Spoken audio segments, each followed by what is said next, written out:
we will start new chapter, coordination chemistry. Coordination compounds.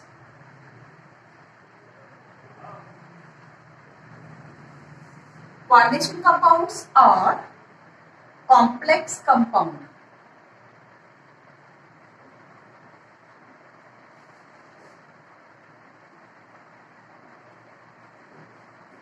Coordination of complex compounds. Okay. So, what are the coordination compounds or complex compounds? In 11th class, you studied about the covalent bond, ionic bond, as well as complex or coordinate bond. Okay, and it also called dative bonding. Dative bond or complex bond. Okay. So, in complex bond or coordinate bond, there is one-sided sharing among two atoms. ठीक है? Molecules के दो atoms के बीच में different molecule भी हो सकते हैं, सेम मॉलिक्यूल भी हो सकता है. तो दो एटम्स के बीच में one sided sharing means one atom participated there electron pair and other atoms having other atoms share their vacant orbital. So this is called coordinate bond, and this bond is denoted by arrow. Okay, suppose we have 3. Okay, this is Lewis acid, or we can say electron deficient species. Okay, and ammonia, it is electron rich species. Okay, so this is Lewis base or electron rich species. So it will not donate, it will share their lone pair of electrons. Okay? सिर्फ lone pair ही share होते हैं, and this is one sided sharing. So arrow pointing towards the acceptor atom. Arrow इस तरफ है means ये donor है या acceptor है. Okay, and this is the sharing pattern. So that's why this is not an ionic bond. Okay, but it has partial charge. So partial polar coordinate bond जो होते हैं वो partial polar भी होते हैं. ठीक है, इसे हम क्या कहते हैं? dative bond भी कहते हैं. Dative bond और coordinate bond. इसमें वन साइडेड शेयरिंग होती है, बट है तो कोवेलेंट. Covalent character इसमें means if you want to dissolve this in water to break coordinate bond, so it is not possible. ये वाटर में डिसॉल्व करके आप नहीं डिसोशिएट कर सकते हो क्योंकि ये आयनिक बॉन्ड नहीं है. ठीक है, so first we will discuss about the Werner's theory. Okay, Alfred Werner ने एक थ्योरी दी हुई थी. As per his theory, any complex compound or coordinate compound having two type of valencies of metal involved. ठीक है, तो पहले तो ये समझ लें कि coordinate bond, coordinate compounds क्या हैं. ओके, सो coordinate, ये तो coordinate bond है. ठीक है, मतलब पैटर्न यही रहेगा, ये मैंने समझाया आपको. बट कॉम्प्लेक्स कंपाउंड या कोऑर्डिनेशन कंपाउंड्स क्या है ये समझ. ओके, सो आपने सुना होगा डबल सॉल्ट या binary salt. Okay, so what are binary salt या simple salt. Okay, so salt are categorised in 3 category. Okay, salts categorised in 3. ये इसमें नहीं है बट ये बेसिक है, थोड़ा सा इस तरफ जाना है मुझे. ठीक है, salts are first simple salt, second double salt, double or binary salt, and third is coordination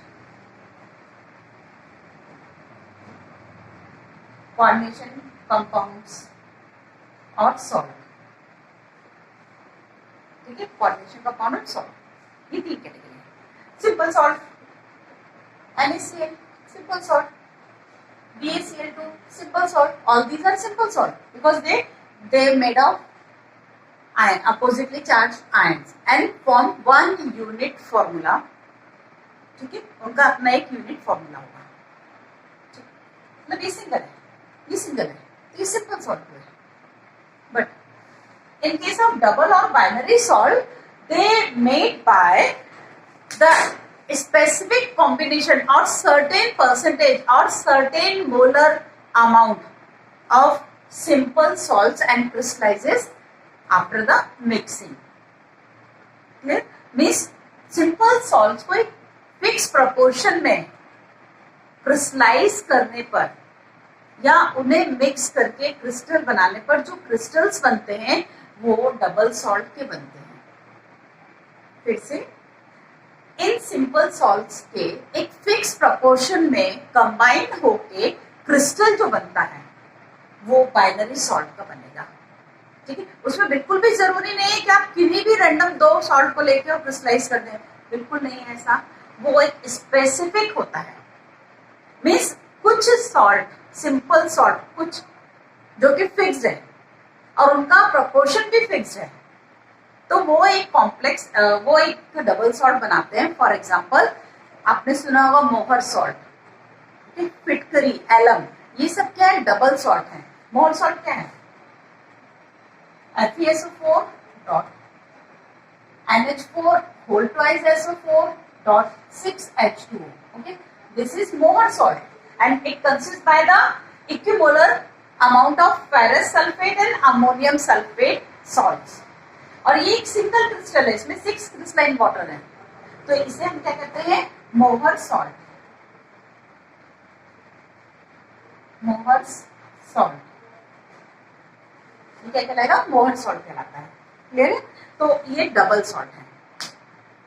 third, coordination compound और कोऑर्डिनेशन सॉल्ट और कॉम्प्लेक्स कंपाउंड और कॉम्प्लेक्स कंपाउंड्स, ये क्या होते हैं? डेफिनेटली इनमें कोऑर्डिनेट बॉन्ड तो होगा, तब तो इनका नाम रखा हुआ है कोऑर्डिनेट कंपाउंड.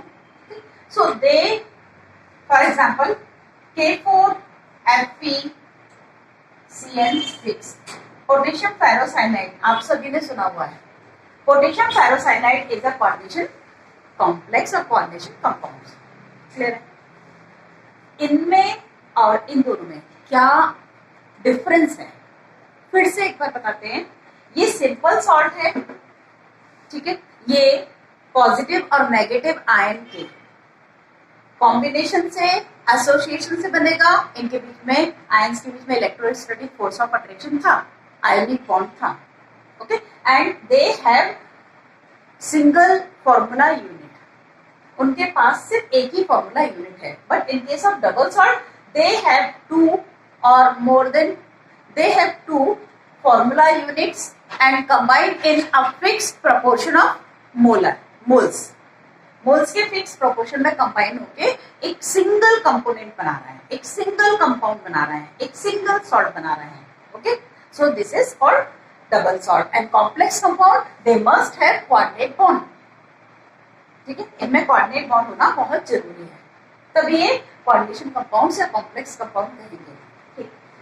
जब भी हम इन्हें डिसॉल्व करेंगे, so their ions will be completely dissociated and they show their presence by analytically. मतलब हम इसकी यदि एनालिसिस करें, सॉल्ट एनालिसिस ही कर लेते हैं, तो सोडियम क्लोराइड दोनों के ही पॉजिटिव टेस्ट आएंगे. Why? Because they completely dissociated in water. For ferrous ammonium sulphate, same here. If you want to check और if you want to do salt analysis of ferrous sulfate, so you can get so you will get the presence of Fe or conformity test of ferrous ion and sulfate ion separately, and ammonium ion is also found in this salt. ammonium ion का test भी positive आएगा, sulphate का भी test positive आएगा, and ferrous का भी test positive आएगा. Means these salts are also completely dissociated into solution or water. But in case of coordination compounds, so they can't dissolve completely. Dissolve तो होंगे, but ये partially dissolve होंगे. Okay, partially कैसे? if you want to check the presence of iron, so you can't do this. Okay, आप बिल्कुल नहीं कर सकते हो इसको अलग से चेक. क्यों? क्योंकि ये डिसोशिएट ही नहीं होगा, ये पूरा इस फॉर्म में डिसोशिएट होगा. मतलब हमें फेरोसाइनाइड आयन मिलेगा.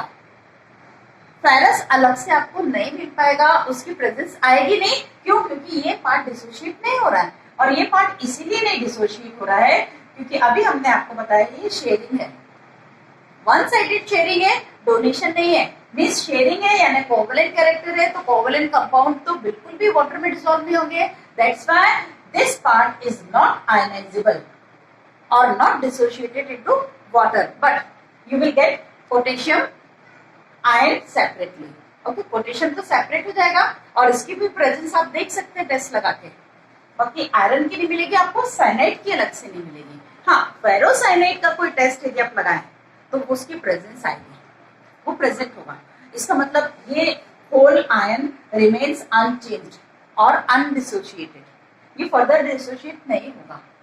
ठीक है, तो ये कंपाउंड्स जिनमें ये वाली बॉन्डिंग होती है, कोऑर्डिनेट बॉन्ड होता है, वो कोऑर्डिनेशन कंपाउंड कहलाएंगे. और ये पार्शियली डिसोशिएट होते हैं, कंप्लीटली तो बिल्कुल भी नहीं. तो इनके आयंस की आइडेंटिटी तो मिलेगी नहीं अब आपको. फेरस आयन पहले था, बनाने के पहले आपके पास भले ही हो, बट कॉम्प्लेक्स कंपाउंड बनने के बाद आप फेरस की चेक नहीं कर सकते कि आयरन 2+ प्रेजेंट है या नहीं है.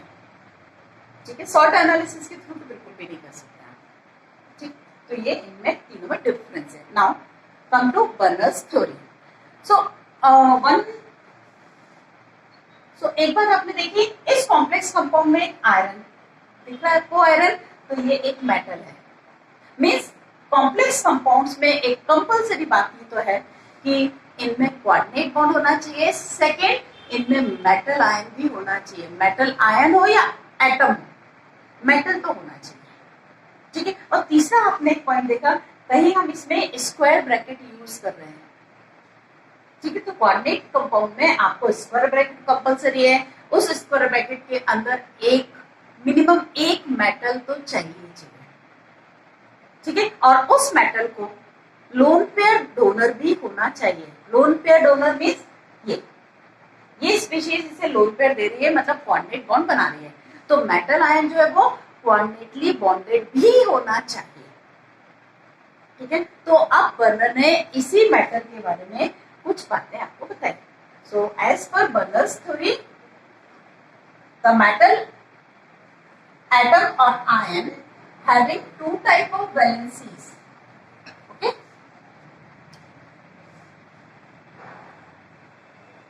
Berners theory.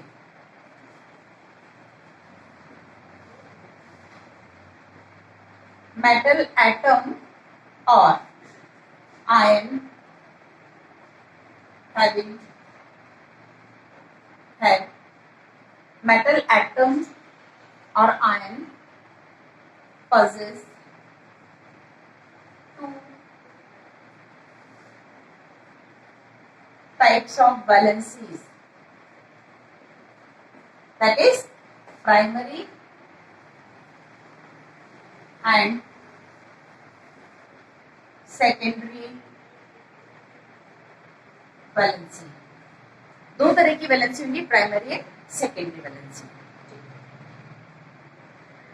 उन्होंने क्यों कहा ये? एक एक्सपेरिमेंट उन्होंने करके देखा. वो कोबाल्ट 3 क्लोराइड का अमोनिया में उन्होंने सोल्यूशन बनाया. ठीक है, और जब उनकी एनालिसिस की तो उनको सीरीज ऑफ कंपाउंड्स मिले, जबकि वो तो सिंपल एक कोबाल्ट क्लोराइड को लेके अमोनिया में उन्होंने डिसॉल्व किया था, लिक्विड अमोनिया में उन्होंने डिसॉल्व किया था. लेकिन उनको एक से ज्यादा कंपाउंड्स मिले.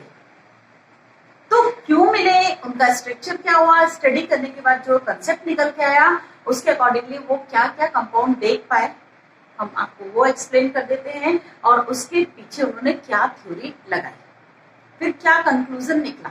ठीक है, तो बर्नर्स के हिसाब से वो कोबाल्ट क्लोराइड को जब वाटर अमोनिया में डिसॉल्व किया उन्होंने, तो उनको किस तरह के स्ट्रक्चर्स मिले. ओके, सो सबसे पहले तो कोबाल्ट 3 क्लोराइड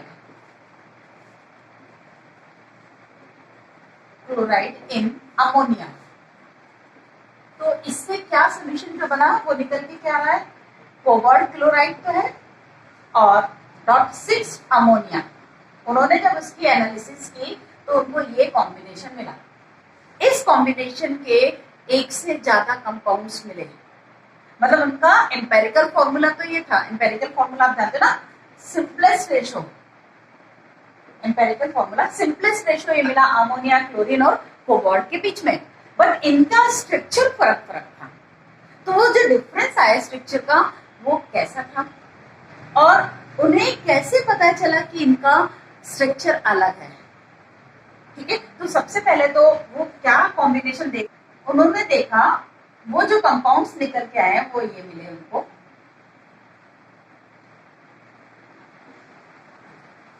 एक तो एक कॉम्बिनेशन आया, सेकेंड जो कंपाउंड मिला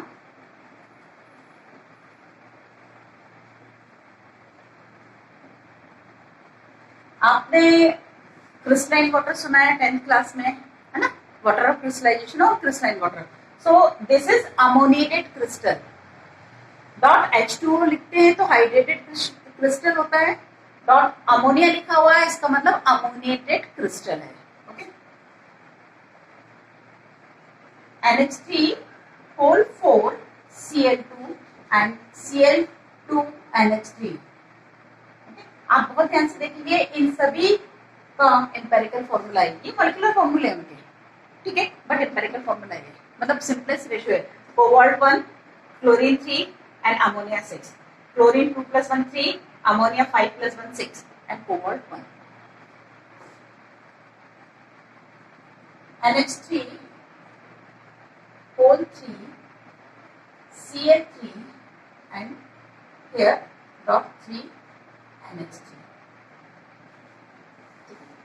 उन्हें इतने सॉल्ट, इतनी सीरीज मिली, ठीक है, इतने मेंबर्स मिले उन्हें, ठीक है। तो इनकी जब अलग अलग प्रॉपर्टीज स्टडी की तब इन्हें पता लगा कि ये तो इसके आइसोमर्स मिले हैं, ठीक है। तो अब बात आती है कि ये जो कोऑर्डिनेट कंपाउंड्स हैं इनमें पता उनको कैसे लगा, उनको आइसोलेट उन्होंने किया, सेपरेट किया, कुछ मेथड से, फिजिकल मेथड तो नहीं दिया, यहाँ उन्होंने केमिकल मेथड के थ्रू इन्हें सेपरेट किया और उसके बाद फिर इनका एक एनालिसिस की तो वो कंफर्म कर पाए कि हाँ यहाँ पर अलग अलग कंपाउंड्स इस फॉर्मूले के मिल रहे हैं, वो आइसोमर्स हैं।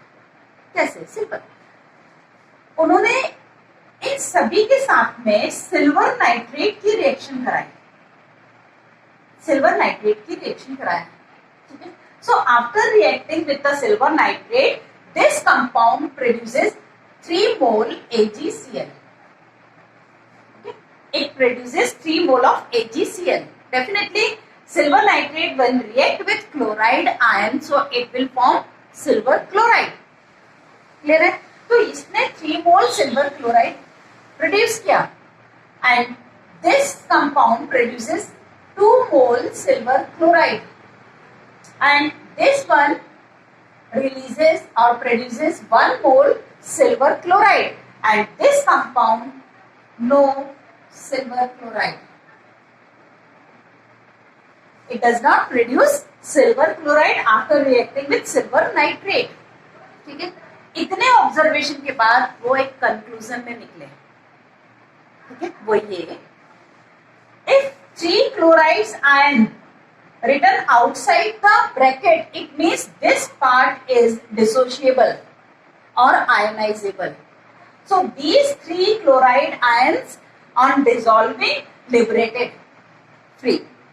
okay? तो जैसे ही ये फ्री होके लिबरेट हो गए, फ्री हो गए, तो इन्होंने सिल्वर नाइट्रेट से रिएक्शन कर लिया because silver nitrate bonds to chloride ion, silver nitrate react with chloride ions only and form AgCl।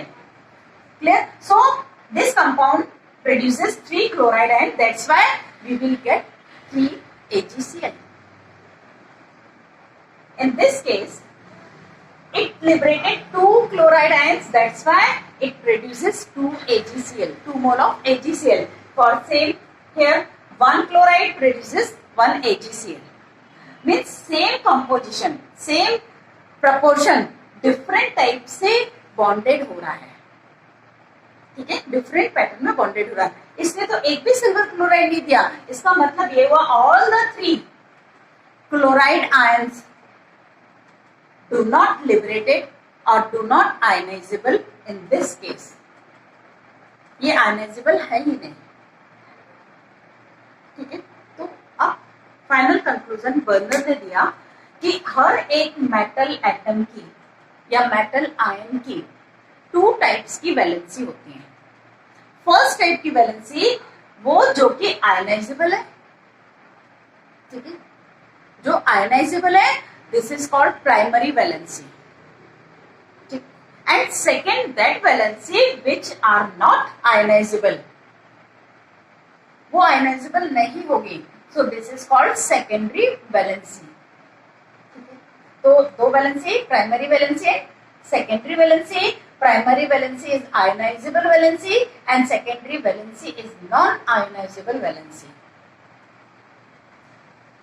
Secondary valency may be charged, positive or negative or neutral. Charge भी हो सकती है, neutral भी हो सकती है, ठीक है। सेकेंडरी वैलेंसी जो होती है वो आयनाइजेबल नहीं है बट चार्ज हो सकता है। ऐसा बिल्कुल भी नहीं कहेंगे हम कि वो आयंस नहीं होते, वो आयन भी हो सकते हैं बट वो डिसोशिएट नहीं होंगे पानी में डिसॉल्व करने पे। For example chloride, chloride ions are dissociated, all the chloride ion dissociated in this case, it means all the 3 chloride ions in this formula are ionizable, but in this case one of the among 3 chloride ion is not ionizable but it has charge, इसके पास charge है but वो ionisable नहीं है, ठीक है। यहाँ पर 2 charge है बट वो आयनाइजेबल नहीं है। तो जरूरी नहीं है कि कोई भी आयनिक स्पीशीज डिसॉल्व होने पर आयोनाइज हो या डिसॉल्व हो। कोऑर्डिनेट कंपाउंड में ये खास बात होती है, आयनिक कंपाउंड में तो डिसॉल्व होना ही है उन्हें, बट यहाँ बिल्कुल भी कंपल्सरी नहीं है।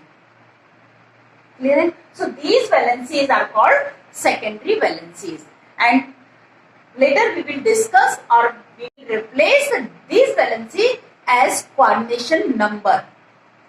Secondary valency को हम coordination number कहेंगे, ठीक है। And primary valency is called oxidation state. जो प्राइमरी वैलेंसी होगी वो ऑक्सीडेशन स्टेट कहलाएगी and secondary valency coordination number कहलाएगा, ठीक है। अब यहाँ समझिए, जो कोऑर्डिनेशन नंबर की बात कर रहे हैं, कोऑर्डिनेशन नंबर है क्या? एक्चुअल में मेटल एटम को कितने लोन पेयर्स मिल रहे हैं या कितने कोऑर्डिनेट बॉन्ड से वो बॉन्डेड है, this is called secondary valency. फिर से, secondary valencies are the number of valencies or coordinate bonds by which central atom bonded with other species, ठीक है। मान लीजिए यहाँ कोबाल्ट की बात करें, कोबाल्ट 6 नंबर से बॉन्डेड है, it means this is secondary valency or coordination number of cobalt, and in all the compounds coordination number is fixed, वो कांस्टेंट है, वो फिक्स्ड है, वो चेंज नहीं हो रहा है। Why? Because 5 + 1 6, here is also 6, secondary valency 4 + 2 6, here 3 + 3 6। तो कोऑर्डिनेशन नंबर चेंज नहीं होता है किसी भी मेटल का, बट उसकी वैलेंसी, ऑक्सीडेशन स्टेट और प्राइमरी वैलेंसी चेंज हो सकते हैं, बिल्कुल भी कंफ्यूज नहीं होंगे। प्राइमरी वैलेंसी या ऑक्सीडेशन स्टेट चेंज हो सकती है। मैं बार बार बोल रही हूँ, primary valency means oxidation state and secondary valency means coordination number, ठीक है। coordination number ये changeable नहीं है, ये variable है, ठीक है। तो जो ऑक्सीडेशन स्टेट है वो कैसे निकालते हैं? वो कितने आयनिक स्पीशीज से सराउंडेड है, वो आयनाइजेबल स्पीशीज, आयनाइजेबल भी हो और आयोनिक भी हो, उनसे सराउंडेड है, तो वो उसका अपना प्राइमरी वैलेंसी है, ठीक है। सेकेंडरी वैलेंसी में न्यूट्रल भी हो सकते हैं, आयनिक भी हो सकते हैं और न्यूट्रल भी हो सकते हैं, कैटायन और एनायनिक फॉर्म भी हो सकते हैं। अब हम प्राइमरी वैलेंसी की बात करें, so find out the primary valency और oxidation state of cobalt in this case. Oxidation state आप निकालते हैं, ऑक्सीडेशन स्टेट निकालने के लिए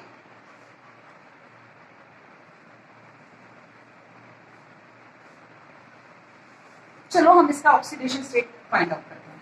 ठीक है, oxidation state of cobalt X, इसको हम X लिखेंगे plus ammonia is neutral, so 0 into 6. Okay, and here suppose it has 3 chloride ion. 3 chloride ion, it means overall molecule तो neutral है, but if it bonded with 3 chloride ions, so it would have +3 charge.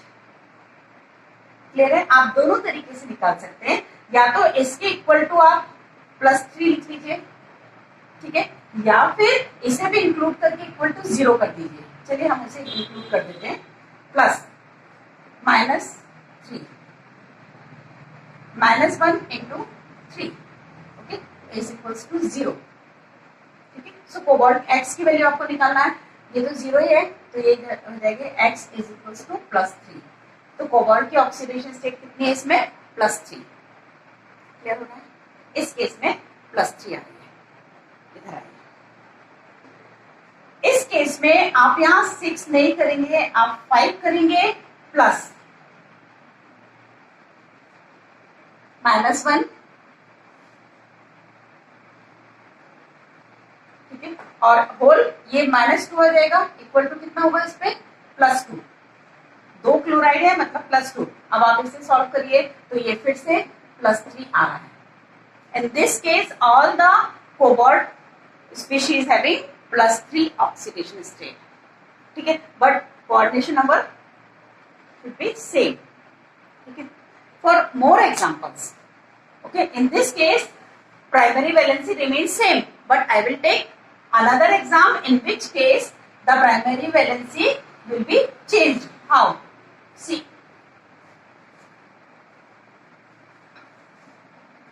Suppose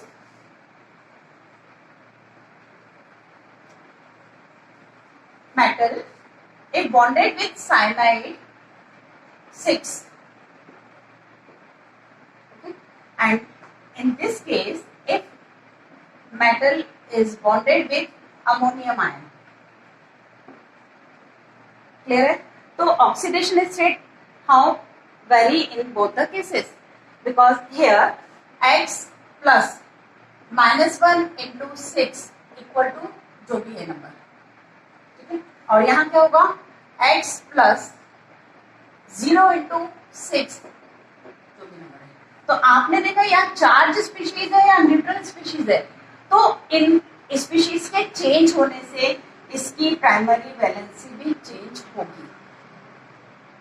clear है? इनकी primary valencies भी change होंगी क्योंकि ये species change हो रही है. क्लियर है? क्लियर है? And 2 more postulates of Bernard's theory are first, third one is, see, first postulate is metal, ion or atom having 2 type of valency, primary and secondary. And second postulate was the primary valency or oxidation state is changeable, but secondary valency or we can say coordination number is not changeable, it remains same. Okay? And third point, chelate compounds are stable as compared to non-chelate compounds. So what are chelate compounds? See, if metal ion bonded with coordinate bond 6, okay, there are 6 coordinate bond, okay, and forming by some species. Clear? This is first case. Okay. Its coordination number is 6 because coordination number क्या बताया?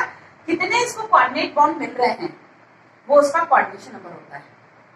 Surrounding में कितने हैं ये जरूरी नहीं है coordination के लिए, उसे कितने बॉन्ड मिल रहे हैं ये इंपॉर्टेंट है ना. If this metal ion is also having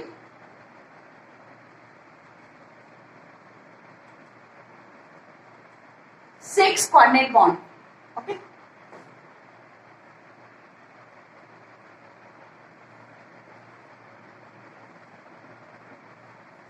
But it has 3 species only surrounding it. It has 6 and it has 3. So coordination number आप कभी भी ऐसा नहीं बोलेंगे कि कितनी स्पीशीज से सराउंडेड है, ठीक है, वो कितने कोऑर्डिनेट बॉन्ड ले रहा है. यहाँ पर भी इसके कोऑर्डिनेशन नंबर 6 है, 1 2 3 4 5 6 because it share with the 6 lone pair of electrons, इसलिए इसकी कोऑर्डिनेशन नंबर 6 है.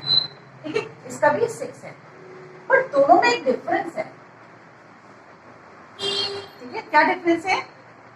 यहाँ ये हर एक स्पीशीज सिर्फ एक लोन पेयर शेयर करा रही है, यहाँ पर एक स्पीशीज 2 लोन पेयर शेयर करा रही है. मतलब इस मेटल एटम को बॉन्डेड विथ 2 हैंड्स. ए ने दोनों हाथ से मेटल को पकड़ रखा है, इसने एक हाथ से पकड़ रखा है. Okay, so in this case there is a chance to enter any external species from this side. वो यहां से अटैक कर सकती है. क्यों? क्योंकि कोऑर्डिनेट बॉन्ड या कोवेलेंट बॉन्ड डायरेक्शनल होते हैं, क्योंकि वो ऑर्बिटल्स के ओवरलैपिंग से बनते हैं. तो जिस एक्सिस से वो ऑर्बिटल आया वो वहीं लॉक हो गया, ओवरलैप होकर वहां उसने बॉन्ड बना लिया. तो इनकी अपनी ज्योमेट्री होती है, इनका अपना शेप होता है. ठीक है, इनका अपना एक ओरिएंटेशन होगा. तो इसे अपन बोलते हैं कोऑर्डिनेशन पॉलीहेड्रॉन. ठीक है, इस शेप को, इस ज्योमेट्री को क्या बोलेंगे? Coordination polyhedron. आगे आपको फिर से टर्म बताऊंगी मैं, अभी आप इसे देखिए. तो यहाँ पर यहां से आने की चांसेस हैं. इसका मतलब फॉरेन स्पीशीज इस पे अटैक कर सकती है, इससे बॉन्डेड हो सकती है. उसके पास 1 2 3 कितने एंट्री है? 6 एंट्री मिल रही है उसे. But in this case only 3 entries remains open, क्योंकि यहां से दोनों हाथ से, इस पेन को मैंने दोनों हाथ से पकड़ा हुआ है, तो ये पूरा ब्लॉक हो गया ना. ठीक है, मतलब वो बाजू में भी कोई 2 हाथ से पकड़ रहा है, तो हम दोनों के बीच में से कोई एंटर कर सकता है. तो यहाँ पर क्या हो रहा है? इसकी स्टेबिलिटी इसके कंपैरिजन में ज्यादा हुई. मतलब ये स्टेबल है, इससे कोई बॉन्ड उतना आसानी से नहीं बना सकता जितना यहाँ पर ऑप्शन मिल रहा है. तो ये स्टेबल है. तो इस कंपाउंड को बोलेंगे चीलेट कंपाउंड, और इस रिंग को बोलेंगे चीलेट रिंग. ये जो रिंग जैसा स्ट्रक्चर बन रहा है, रिंग बन रहा है, वो कहलाएगा चीलेट रिंग. ठीक है, तो this is called चीलेट ring and this compound चीलेट compound. ठीक है, और दिस लिगेंड इज, ये एक्चुअली इनको लिगेंड कहते हैं, अभी टर्म्स में बता दूंगी आपको, वो चीलेट लिगेंड कहलाएंगे. तो इस तरह से इसकी स्टेबिलिटी हो रही है. बट एक बात ध्यान रखिए, ये जो स्पीशीज है, जो चीलेट स्पीशीज है, वो लार्ज नहीं होना चाहिए साइड में. अदरवाइज क्या होगा? साइज में भी वो लार्ज होगी तो क्राउडनेस होगी, तो वैसे कंपाउंड अनस्टेबल हो जाएगा, क्योंकि वहां रिपल्शन होगा, क्राउडनेस होगा, हिंड्रेंस होगी. तो चीलेट स्पीशीज तो हो, लेकिन वो छोटी हो. ठीक है, the secondary valency is bound with the neutral, positive or negative species, and they form a special arrangement in space. Means 3D structure ये देंगे, तो जिसे अपन क्या कहेंगे? कोऑर्डिनेशन पॉलीहेड्रॉन कहेंगे. ये 4th पॉइंट था. ठीक है, तो सारे पोस्टुलेट से बर्नर ने दिए थे, इसे भी बर्नर थ्योरी कहते हैं. नेक्स्ट हम कुछ टर्म्स अब पढ़ेंगे इसके.